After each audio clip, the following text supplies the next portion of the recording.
Ya, jumpa lagi bersama dengan saya Mr. Sorchan di dalam channel tentang pengembangan kepribadian atau mentoring self improvement. Saat ini kita masih belajar tentang pertumbuhan, bagaimana kita bisa terus dapat bertumbuh. Ada beberapa hal yang dapat kita lakukan. Yang pertama adalah lingkungan yang menguatkan. Nah, kita harus mencari tadi lingkungan yang menguatkan. Kalau lingkungan itu menjatuhkan kita, tidak saling percaya, lingkungan yang bersaing dengan tidak sehat, itu tidak menjadi lingkungan yang positif untuk pertumbuhan kita. Kita harus cari lingkungan yang mendukung, yang terbuka, saling menguatkan. Bisa juga kita mungkin menciptakan lingkungan itu bila kita tertantang. Lalu yang selanjutnya, kita harus berada di luar zona nyaman kita. Kembali lagi nih, diulangi dari segmen sebelumnya bahwa di luar zona kenyamanan ini, tapi harus memperhatikan juga bahwa kita tetap di zona bakat kita atau di zona kekuatan kita. Perhatikan kata-kata ini. Ketika kita berada di luar zona talenta kita, sekaligus di luar zona nyaman kita, itu adalah sebuah bencana. Ketika kita berada di dalam zona talenta kita, tapi sekaligus kita masih di zona nyaman, itu kita akan bergerak dengan mudah. Artinya tidak ada tantangan ya di dalam diri kita. Lalu bagaimana kalau gini, kita tetap ada di zona kekuatan kita, namun kita ada di luar zona kenyamanan kita. Oh, itu membentuk kita menjadi pribadi yang baru.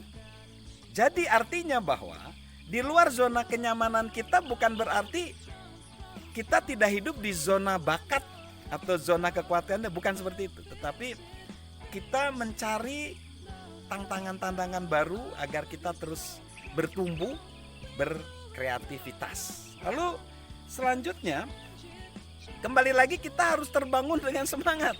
Jadi ketika kita bangun dari tidur kita di pagi hari, kita harus semangat. Ya, kita semangat ingin membantu orang lain, semangat ingin melakukan hal yang kita kuasai lebih lagi.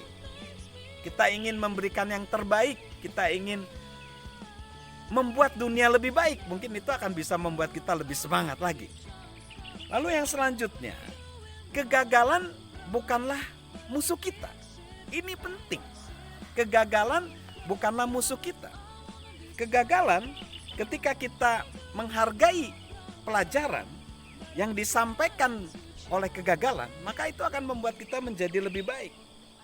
Ketika kita mengalami kegagalan, kita mengembangkan yang namanya keuletan. Karena keuletan itulah yang membuat kita bertahan. Lalu kita memanfaatkan kegagalan itu justru untuk mengajari orang lain.